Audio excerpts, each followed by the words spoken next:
What's going on, everybody? Welcome back to the channel. We are at Harris Hill today, Harris Hill Raceway in San Marcos, Texas for a champ car race. And I'm excited to get to drive an NC Miata on some Continental ECF tires with 38 other cars on the grid. It's going to be a pretty awesome day. It's going to be hot as hell, but we're going to have a great time and hopefully the car runs the whole time. So a quick breakdown on the car.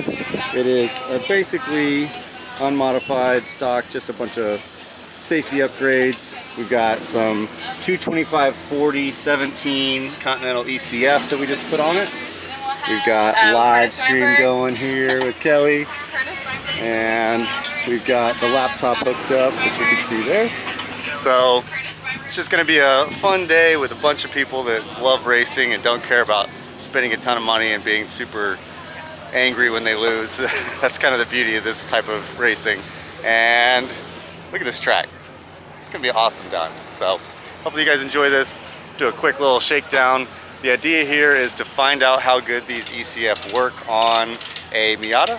So I know that ECFs have been around for a couple years and a lot of people love them and use them on all other kinds of racing, but we really don't see them on Miatas very often. So my goal here is to find out exactly how good they do on an endurance setting and one of the smaller sizes in a lighter car with not a lot of power.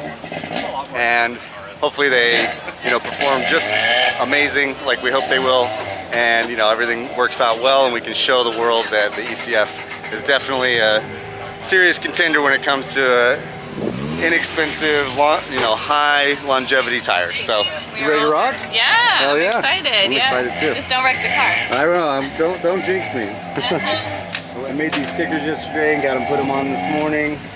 Everything's ready to rock. So, Curtis is getting us all fueled up here. Get every last drop in there. That's right. All right, green flag's going soon, so I'm gonna go get suited up and get ready to go.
Alright, quick little update here. I just finished my stint. We had some good and bad things happen. We had an electronics malfunction, so I lost all my dash display, so I couldn't see any gauges, shift lights, nothing. And that was difficult. And the comms were kind of acting up a bit. And the cool shirt stopped working. And the charger for the GoPro also stopped working. So basically lost all the stuff that I can show you guys how the track session was, but I had a great time and ran some great laps.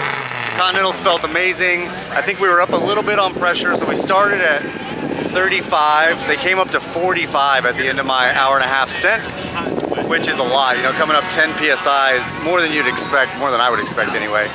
So we've let them back down. We're running them at like mid 38, 37, somewhere around there. I think we did 36 in the rear and 38 in the front. And so that should be a little bit more balanced and hopefully get a little bit more grip. But overall, the car is ripping. I had an amazing time out there. Drove with a bunch of great drivers. I got to do a ton of passing. I hope that some of the footage is gonna end up on that GoPro so I can show you, but if not, I'll film some more tomorrow. They have a weird rule where I'm not supposed to wear my GoPro on my helmet. I don't know why. They're blaming it on safety, but it makes absolutely no sense to me. But I'm just trying to follow the rules. So here we are. The pits are bustling. It's coming up on the 2-hour mark and everything's rocking and rolling. So we're getting after it.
We're here at the end of the race, and you can see the Miata behind me.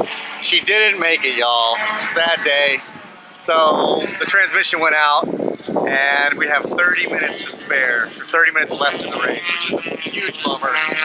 These things are known to have problems sometimes, and this one was already kind of grinding a bit. But overall, it was a hell of a day. We did a bunch of great laps. We did like over 200 laps. The Continentals worked fantastic. They are a little bit different characteristics than some of the other tires in the class. And I can see if you're a Miata driver and you're used to something and you use these, you might not be too happy with them right out the gate. But I think the problem is probably you're not using the right tire pressures. These want a little bit higher tire pressure than what you may be used to. And then they do have a little bit different characteristic in terms of when they lose grip. And what I notice is it's kind of like a Hoosier or like a Slick, where you have tons of grip up until the threshold, and then when it kind of falls off, it happens a little quicker than some of the other tires in the class. And especially on a lighter weight car like this, maybe it doesn't have, it's got no aero, so no downforce. It weighs a lot less than the BMWs and the Porsches and the other cars that run them. So, it takes a little getting used to. Now, if you have fast hands and a good reaction time, it's no problem. It did step out on me a couple times, and I had no problems recovering it. But if you're not, really quick on the recovery, then it could be difficult. So this is the end of our day today. We are now frantically searching for another transmission so we can swap it in and get ready. But I think overall, successful weekend. Definitely being able to test these tires out and check them out, see how they would do. They still look really good. I'll show you the tread now. The longevity on them is fantastic. I think that's probably their best feature, is that they last so long. So even if they're a couple tenths slower per lap, but if you never have to change them and you can go 2 full days and they maintain a consistent grip level, then overall, especially on an endurance race, you can get a better performance and better life out of them. So take a look at these things. They're looking real good. Like almost brand new still. You can see the little indicators here, but tons of tread. We were running a little bit lower pressure than I would be wanting, so they're at 35. I want them to be at like 38 to 40. But you can see the tread depth there's a ton on here. You could probably do 2 enduros, especially on a lightweight car like this. They've got a little bit of corner wear here. But overall, I feel like transmission is done. Overall, great weekend. Had a lot of fun. Hopefully we find another transmission so we can race again tomorrow, because there's 2 races in the weekend.